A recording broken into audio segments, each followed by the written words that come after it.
Okay, we're going there. We're going there. CPS avatar. CPS avatar. He wants me to ask what CPS means. CPS. Child Protection Services. Child Protection Services. Protecting for life. Okay, Shri Shran. Protection. Protection of devotees. Protecting devotees. Treat devotees like cubs. Treating devotees like children. People who are going to harm the devotees, fierce. Fierce. The people who are trying to harm devotees. Anybody else?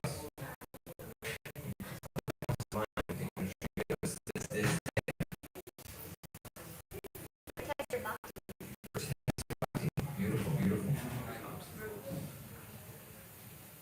Removes obstacles. Beautiful. Removing obstacles to your devotional service. That's one direction I was looking to go. And I wanted to read from the 7th canto of the Srimad Bhagavatam, which is the story of Sri Nrisimha. Sri Nrisimha is, let's just first talk about just the concept of the idea of God appearing in our lives. And so, in the Vedic tradition and Vedic thought, the idea is that, just real quick, just for everybody's sake, could the sweet, sincere, humble, selfless devotees in the Pujari rooms just a little softer in their talk of devotional service? Just so that thank you. And so the idea that the Supreme Divinity can appear in a number of ways, according to our needs, according to the needs of the hour in our lives and in society and in the world. And so there are these unlimited incarnations or avatars that descend into this world for particular purposes or particular reasons. And specifically appeared in this world, protected the devotee who was under severe duress. We won't get into the details of that story, but was under severe duress, and demonstrated what it means to protect those he loves who are under distress. Protecting it, and it represents both the direct protection of Prahlad Maharaj himself. Prahlad was a 5-year-old boy who was under threat of murder from his father. It also represents the protection of just us in general in our devotional lives, and it also represents the protection of our bhakti, the seed of devotion that's in our heart, which Sri Chaitanya Mahaprabhu gives a beautiful example of a seed and how the seed of bhakti is planted in the heart and it grows like a fruit on a vine, and it requires protection. It doesn't run on autopilot, and if we're not careful, that seed can get squashed, it can get poisoned, it can get strangled by weeds. And so there's a prayer, a petition for us to protect that devotional creeper in the heart. And in the 10th canto, near the end of this passage, so after the appearance of Nrisimha himself, Nrisimha appears in this world to protect his devotee Prahlad. There's an exchange that takes place between Nrisimha and his devotee Prahlad. So much of Vedic scriptures and literatures is this exchange between God and his devotees, the supreme and the dedicated devotees. Bhagavad Gita is Krishna and Arjuna. And here in the 7th canto of the Bhagavatam, we have Prahlad Maharaj and Nrisimha. And Nrisimha is trying to, he wants to give something to Prahlad. He said, you're so devoted and dedicated to me. Through so many trials, through so many difficulties, through so many challenges, you remained steady and fixed in your love and in your faith. I want you to reward you. I would like my reward now, please. Thank you very much. And Prahlad Maharaj was insistent. And I'm going to read these verses here.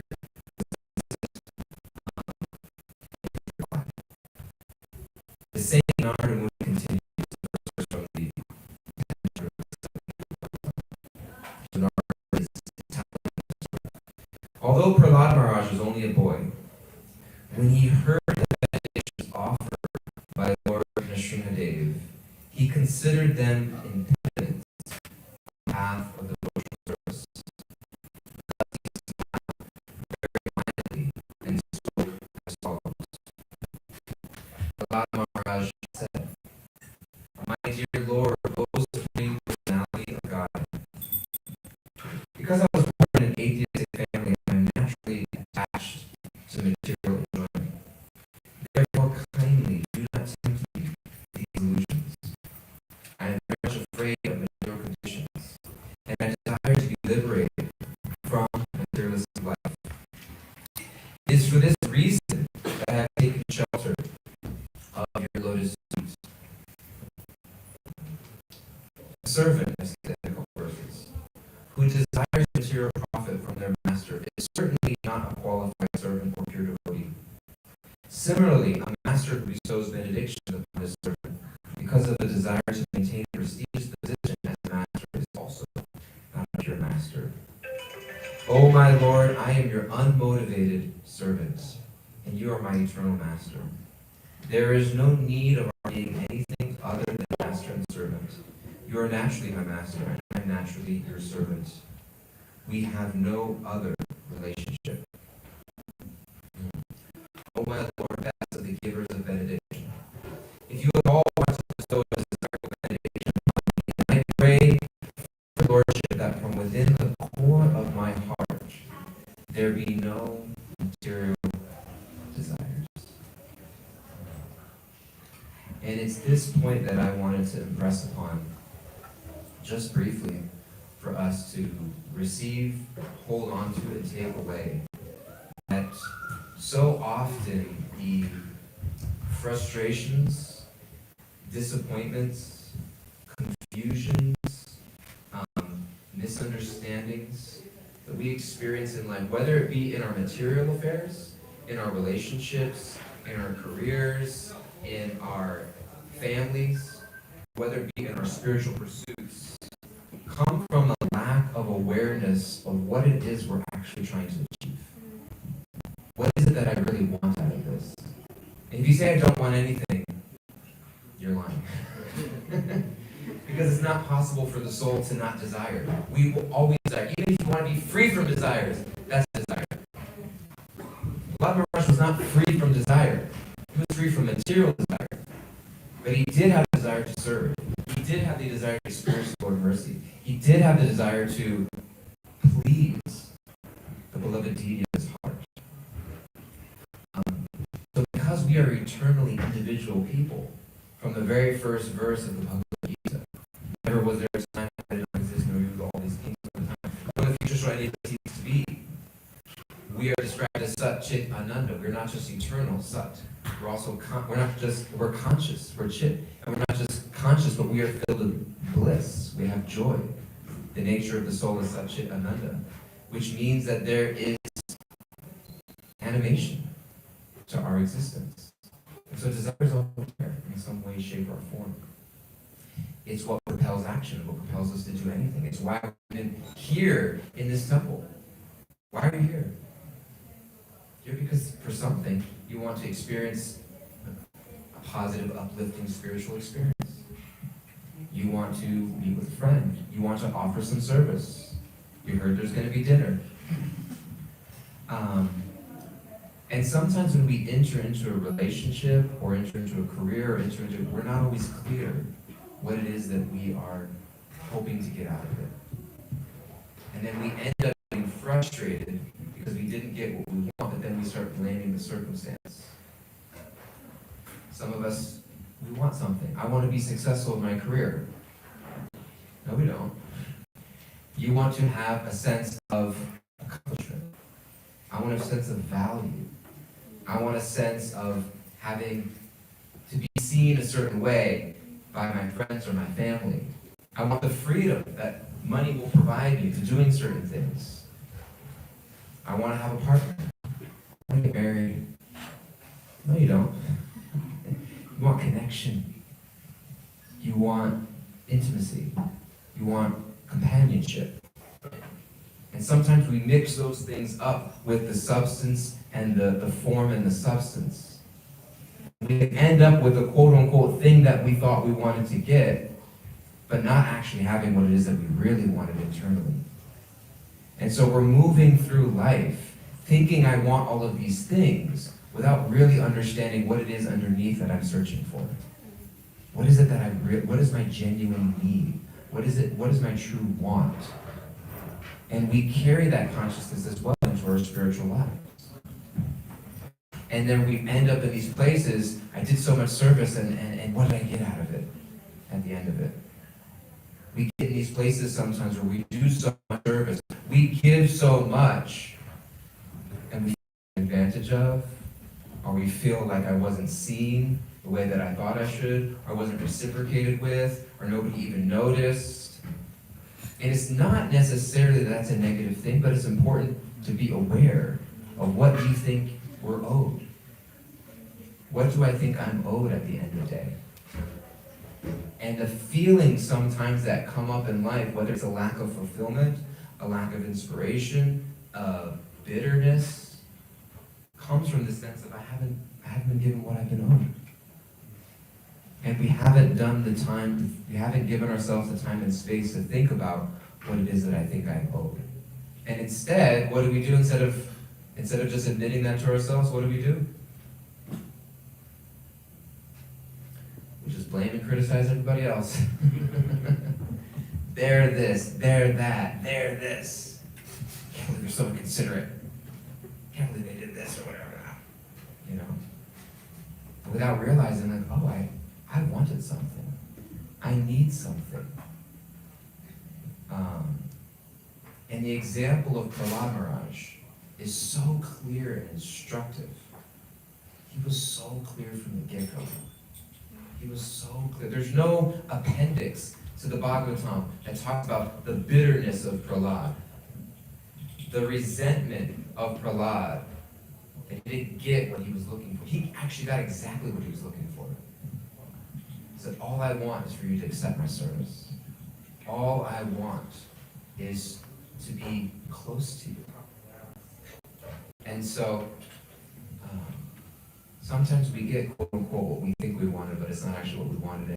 And a huge part, the reason I'm bringing this up for all of us, the takeaway for me and for all of us, is we owe it to ourselves to the process of spiritual life so often is a process of clarifying and understanding our motivations and desires.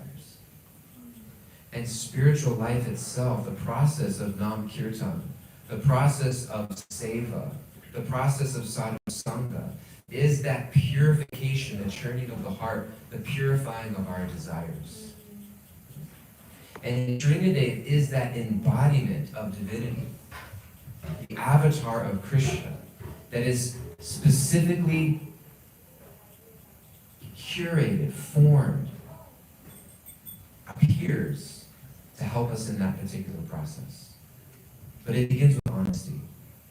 It begins with real, fearless self-reflection. Real, fearless self-reflection on all the mixed motivations in my heart.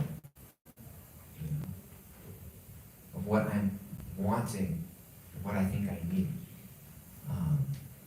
Kishore Chandra and I, we were teaching a kirtan training just before this. If you've been walking around the Bhakti Central halls, you might have heard us yelling and screaming down there and vocal exercises or just chanting and speaking. And when we teach kirtan, we teach people how to play harmonium and how to play the chords, etc. But so much of it also is the mood of kirtan. And we read Sri Chaitanya Mahaprabhu's Shikshastakam.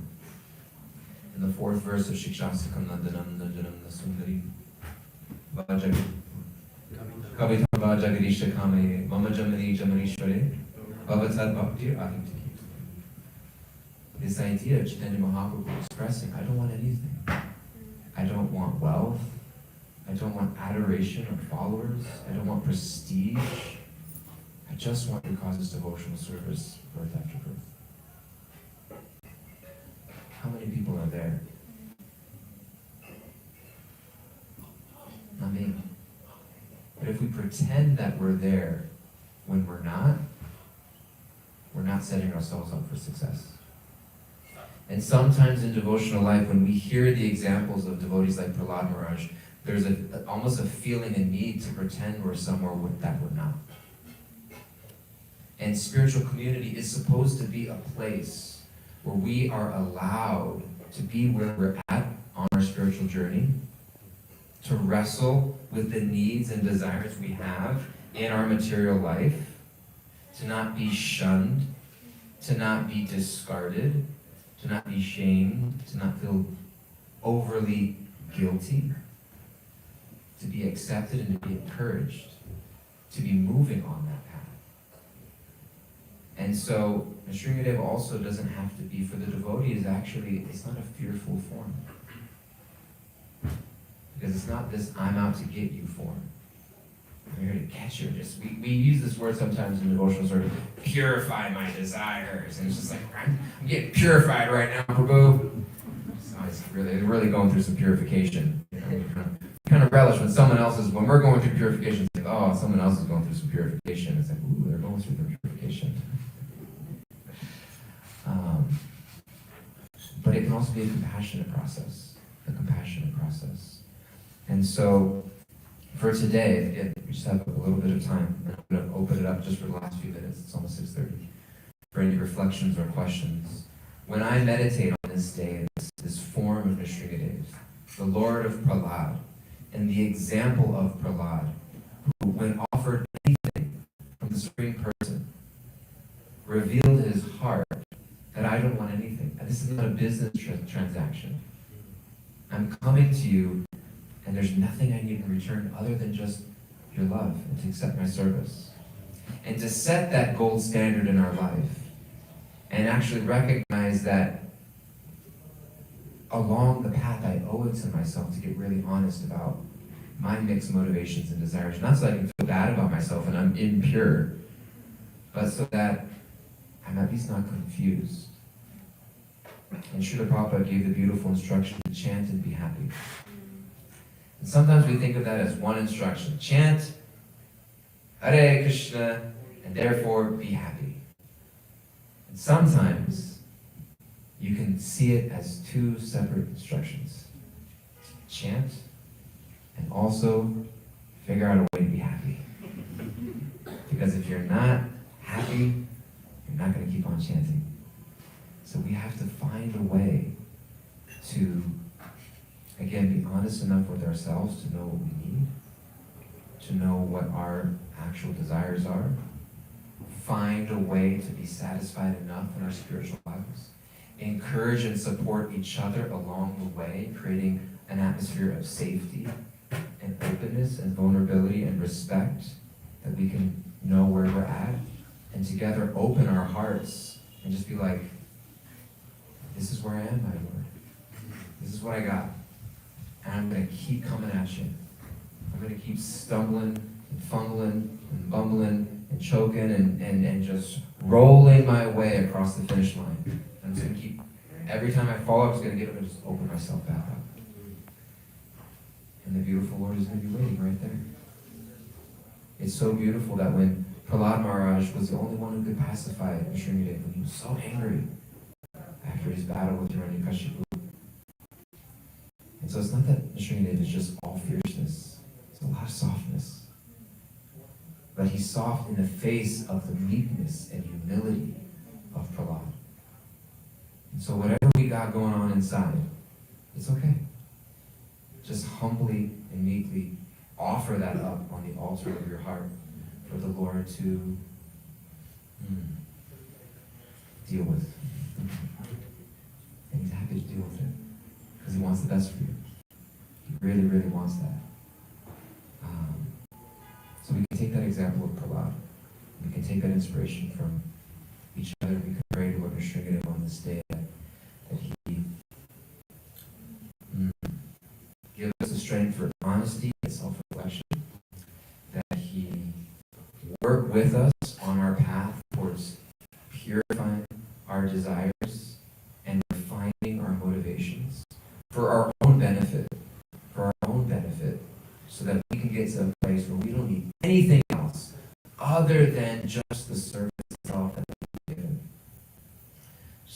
we ourselves can be joyful and happy and offer all of ourselves as what we have, which is all the Lord is looking for.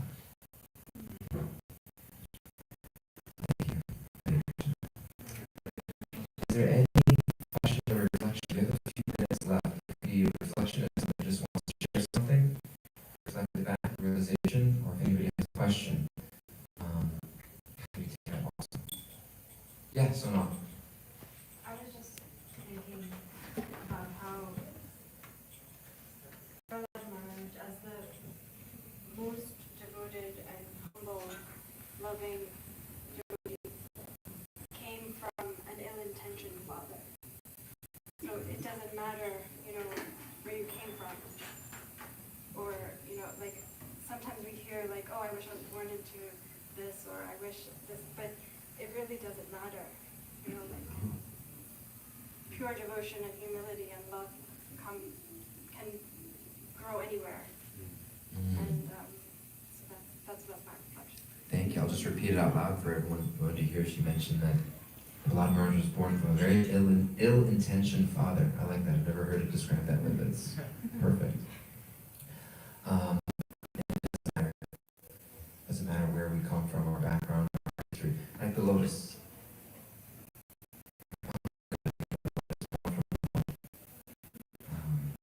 So, for sharing. Realization or question? A friend gifted me a book written by a Christian pastor called Relax and Let God. And it's all about his personal struggle with the pitfall of trying to earn God's love by doing a bunch of service and like getting busy for God. And how he had to unlearn that kind of toxic mindset that it's an exchange, like you have to come up to a certain level to earn God's love and His grace. And I feel like the community can have that mindset. The pastor was the head of the church for years, and he was perpetuating just like, yeah, that mindset that I have to learn as well. It's something that I need to earn, and it's something that I could do anything to earn. So I can't remember exactly why I wanted to say that, but It's a beautiful, beautiful sentiment, the idea that you're reading a book, that there's no earning our way towards spiritual advancement. One thing I would add to that, though, to keep in mind for us, and I agree with that, there's also the, we don't earn spiritual credits, but we do demonstrate our sincerity through our actions and the way that we live our lives. And that sincerity moves the heart of God to show up in a big way. And so, Prahlad Maharaj didn't earn anything, but he definitely moved the heart of God in a way through his tremendous devotion and sincerity. And so love is always a two-way street. And so it's not that we earn God's love, but that we want to reciprocate, and we want to invoke, and we want to increase and develop that exchange of love in a beautiful way. And so both are true. I appreciate that. Thank you. Anything else? Yeah, jump up one more. And we'll have your time. Such a really real and inspiring class. My question is, you were talking about chanting and be happy, and also finding we're not on that level of pure devotional service and no material desires, like being real with what our needs are. Yeah. So that we can be sustainable in Krishna consciousness. How do we know when something's really a need, and sometimes when it's something that we might think is a need, but it's actually more kind of like a want that's actually not going to help us in our devotional service? Yeah, great. Sometimes there's things where it's like, okay, clearly like that's a real need that's going to help us in our devotional service, and sometimes it's like that's just something that I might think that needs, but actually Yeah, it's a great question. I'll repeat it and then I'll be really quick. Open it's a big question, it's a great question. Was it between a need or a want? A need or a want? And there's a couple things. One is if something keeps coming up again and again, it's worth looking at. Two is that it's really important to invite guides or other people into our life and be open to that, to understand from other people who know us well.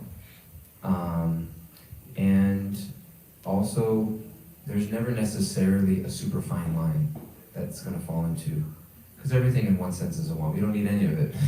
We just need pure devotional service. That's all we really need. And so everything else is relative, you know. We need right now, today, we need a year ago, what we need later. And so it's really just getting through to a place where we can come to a place of pure devotional service. So it's never going to be perfect. And you have to be able to see what is really an impediment to devotional service. And the thing that I'll mention is that the way that I distinguish needs and wants, need is a core need, and want is the way I want that need fulfilled. So I have a need for connection, you know, and I want it to be fulfilled in a certain way, but maybe it won't be in that particular way. And I have to be open. I have to be open to new ways in which Krishna shows up for me in my life and demonstrates things for me. Srila Prabhupada is an example so much about how initially trying to start the Hare Krishna movement in one particular way and just going a completely different way. You know, the Interfaith League of Devotees that he started in India was a failure. It just didn't work in India. He came to America and initially also was trying to preach to a certain class of society and it wasn't working. And he adjusted, and then Krishna said, I want you to be over here. And so we just have to be open to what Krishna presents to us, and if something's just really not working, that's a sign to maybe let it go, be open. And so it takes partnership between Krishna, our guides, and just, noticing if something comes up again and again and again. So, it's just a brief little thought. But we have our illustrious Pujari waiting to blow the conch. Thank you again all so much. Shri Nrisimha Bhagavan ki, Prahlad Maharaj ki.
Nrisimha Bhagavan ki jai. Jai Shri Shri Radha Murlidhar, Shri Shri Gaur Chandra ki jai. Hare Krishna, Hare Krishna,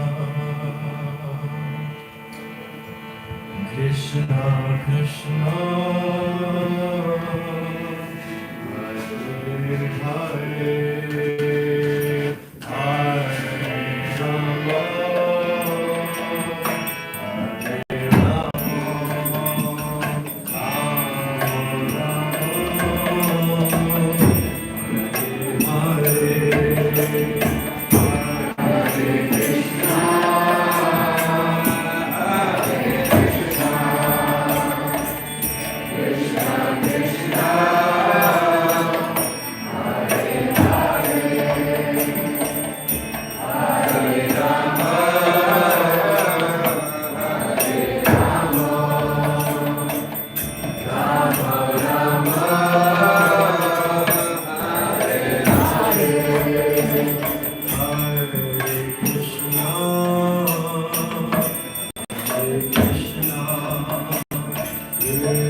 Hare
Shut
Thank you all again so much for being with us today on this abbreviated Nrisimha Chaturdasi Festival.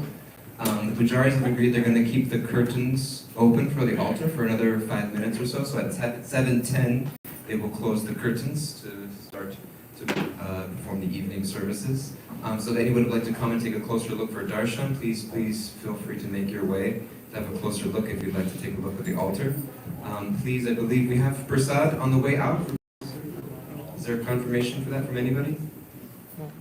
Nobody knows. But apparently there should be some prasad downstairs on your way out. And so please get some prasad on your way out. Thank you again so much for being here, and look forward to seeing you again sometime soon. Hare Krishna.